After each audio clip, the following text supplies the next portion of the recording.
Hi, I'm Vanessa. I'm the food lead with Andover Parish and I run the Good Grub Clubs. Today I want to show you a really easy recipe which doesn't even need an oven for breakfast bars. And what I love about these is you can make them in advance, keep them in an airtight container, and when you've got that morning rush before going to school or work, you can just dish out a bar, and they're quite healthy too. First things first, apron on, hands washed. I'm going to tie my hair back.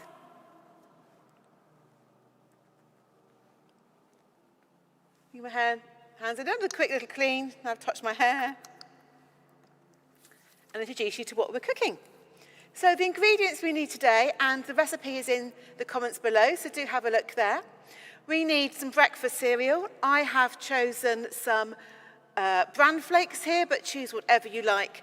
And if the bran flakes look a bit big for you, you can always mash them up and make them a bit smaller. I've also got some wheaty hoops. You may know them by another name, but you can also use, I don't know, what's your favourite cereal? You can use cornflakes, you could use Rice Krispies, or even Cocoa Pops if you want a bit of a chocolatey taste to that. Some butter, some soft brown sugar, some golden syrup, and I've got some mixed dried fruits here, and some mixed seeds.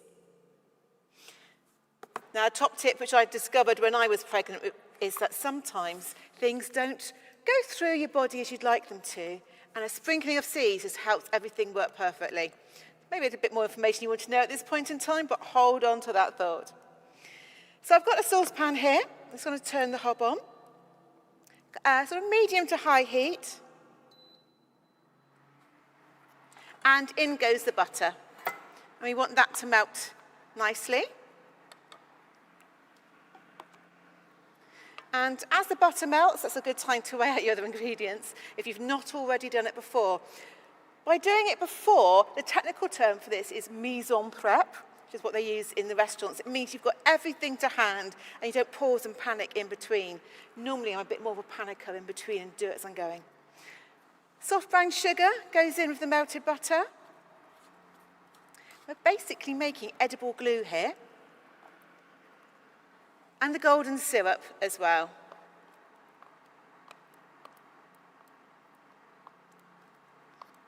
Which is sticky, of course. Sweet and sticky. You may want to use alternatives, some honey or maple syrup or, I don't know, something else you've discovered. And we stir that until it's all melted together. As that's melting, I want to introduce you to your pan, because we need a pan to put the food into. And I'm going to grease this. And you can use oils and spreads and all sorts of things, but I use an old butter wrap, bit of recycling, repurposing,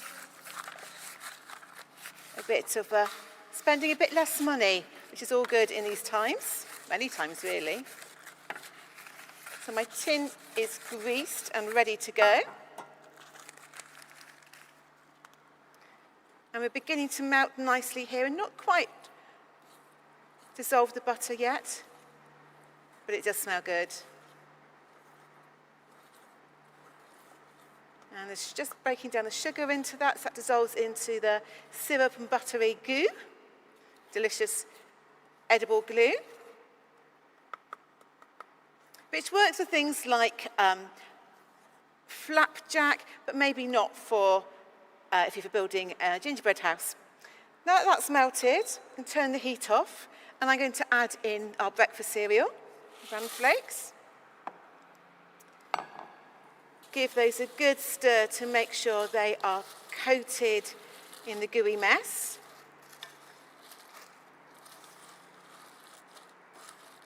And then our hoop cereal, the multi-grains, which I know every child. Doesn't every child like these? We used to make necklaces out of them with my children on a strawberry lace. And then we can start to add the mixed fruit. Now, if your children don't like dried fruit, then perhaps you can add, I don't know, slices of banana, grated apple, anything just to give it that extra health kick. And those seeds as well to give it a bit of a nutty, crunchy feeling without actually putting any nuts in at all. We don't use nuts in our recipes, which means you can take them into school. But feel free to play and adapt with whatever flavours that you enjoy and you like. So now that is all beautifully covered. Can you see that there? So it's time to put it into the pan. Just throw it all in. Give the bowl a good scraping.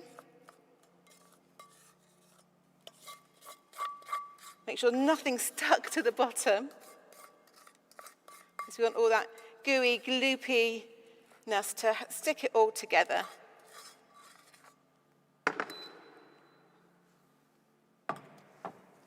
And then press it all down quite firmly.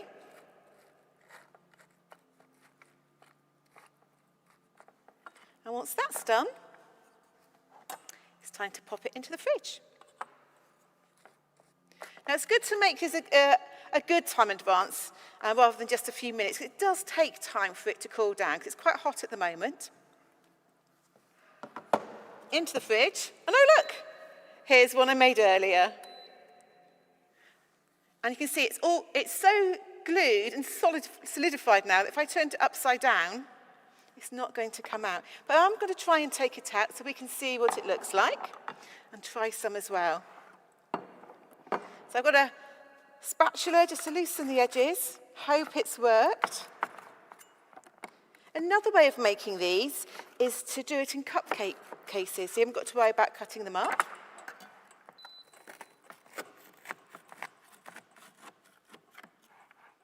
And depending on how big your people are, depends on how big you want to make your bars.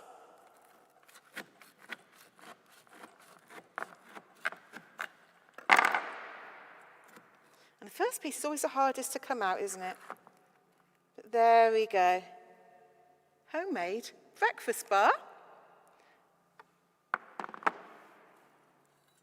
Yummy and gooey and full of all the things to give you the energy to see you through the day.